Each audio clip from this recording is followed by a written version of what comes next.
Hello everyone, this is YouTube 31 Pockets, and I'd like to invite everybody back to my part number 5 of the restoration of a John Deere 1032 snowblower and modification.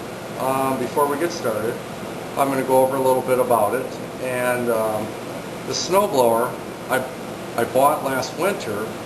Now I bought this thing, it was a buy it now on eBay for $99, but I had to go pick it up. It didn't come with an engine, it was just the deck, and I contacted the seller and he said it had all the parts, but he said it had one problem with it. It was the drive disc friction wheel. It had a chunk of rubber missing out of it. So to get started for today, that'll be our first thing that we're going to replace today is the friction wheel. It's part of the transmission and propels the machine along as you walk along behind it. I live in a Detroit metropolitan area of Michigan, and the snowblower was a pickup only, so I had to drive all the way up to Traverse City, Michigan to pick it up. But fortunately for me, I won a small lottery ticket when I went up there and won a local party store, so that made the trip kind of fun. So anyway, I guess like always we're going to take off and get going on it, on the project. So now we're going to start by removing the back end of the lower part of the drive unit for the deck, and we're going to have to remove that screw and go over to this side and remove this side, and then this plate will slide off, and then we'll get access to the friction disc on underneath the bottom of the machine.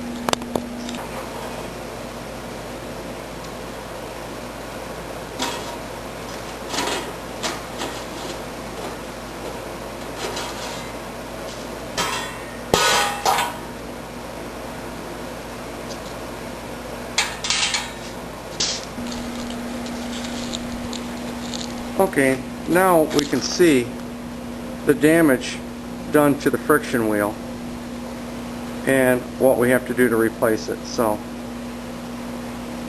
we're going to get started with that next. Unfortunately, this friction wheel is fairly easy to remove compared to some of the other snow blowers. We just clamp a vice grip on it and then turn the wrench to take there's one nut that holds it on the end, and then we get pretty easy access to it. So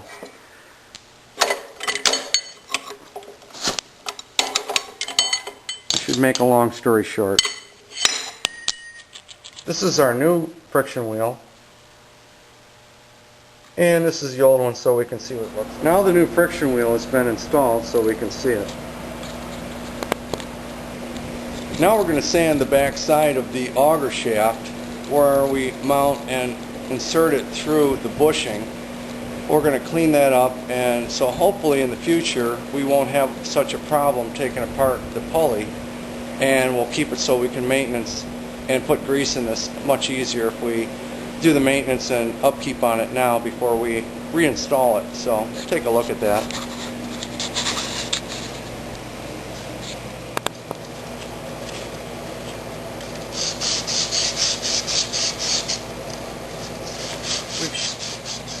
We've sanded our shaft out on the end of where our shaft of our auger goes into our main bushing for the impeller fan, and we've added grease to both ends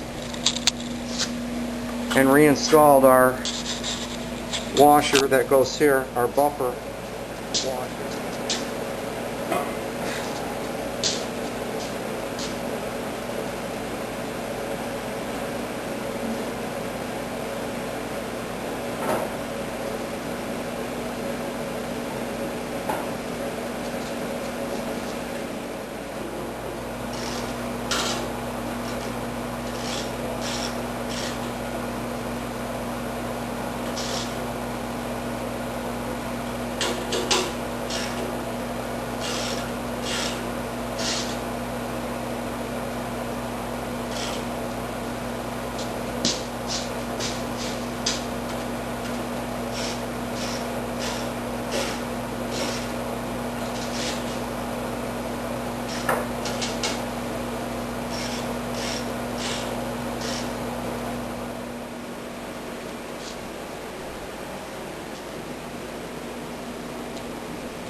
Now that we have our auger installed, we're going to start on our scraper bar and our guides. That'll be our next step.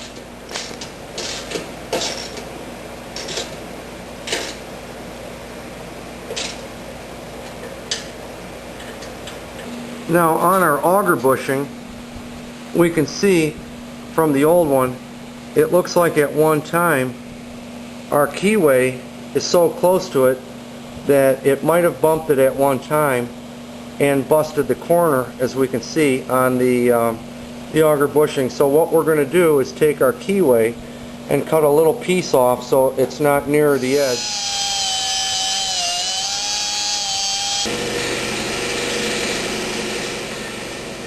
Now we've cut our keyway and a portion off so it can no longer bump into the auger bushing and cause damage to it. So we're going to tap it in now.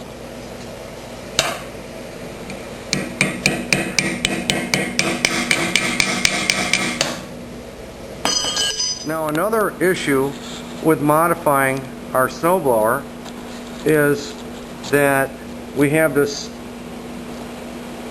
auger brake that will apply pressure to the auger, the pulley, to stop the auger when it goes into neutral.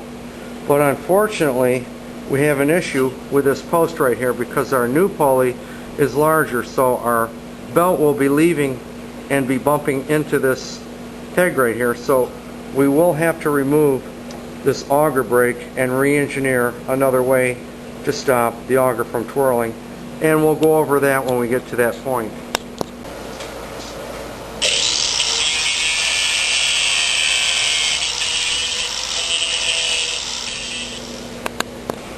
Now after doing the cleaning and cleanup work to our shaft with sandpaper, we can see how easy that the pulley reinstalls, and we can make it now. We've now made it so it's much more easier to take apart and do service work to it. So now to tighten up our pulley, we need a special socket with a square head fix insert in the socket itself. So just wanted to show you guys what it looks like to have this special socket that tightens up this pulley. Now once we lock this keyway in, another socket wrench, a 1/2-inch socket, goes down over the top of it and locks it in even further. So we'll do that now.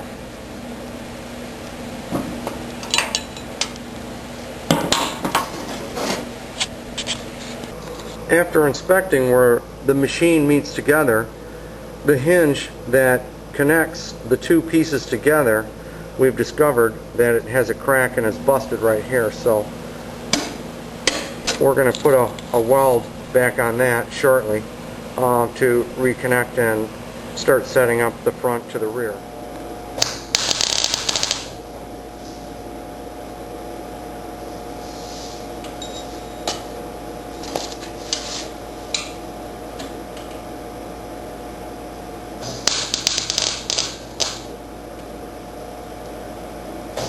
It looks like we're running out of time again, and so we'll just go over some of the stuff that we got finished today.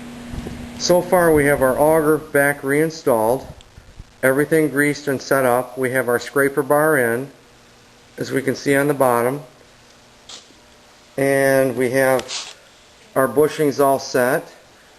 Our guides are mounted and set on the sides of our deck, and we'll go around to the back of the deck. We have our new bushing in the back end of the auger.